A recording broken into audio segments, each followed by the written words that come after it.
Marami na sa mga kamag-anak, pahiramin mo ngayon, pahiramin mo bukas. Sa makalawa, duty mo na.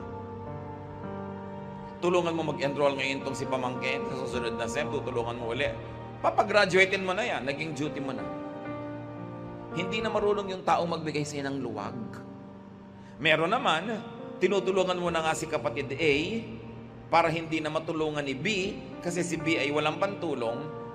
Pero medyo sufficient naman si B. Maiinggit pa ngayon si B dahil binibigyan mo si A, siya din kailangan mong bigyan. Hindi na lang siya magpasalamat na at least nakaligtas ako pagtulong kay A dahil ang gumagastos ay si C. Ako na si B, hindi na ako hingi pa kay C. Pasalamat na lang ako, hindi ako kailangang tumulong kay A. Siya na yung tumutulong, pero hindi ganun eh. Kadalasan naiinggit pa. So, bakit siya binigyan mo, ako hindi? So, hindi na matapos-tapos ang hirap noong responsible.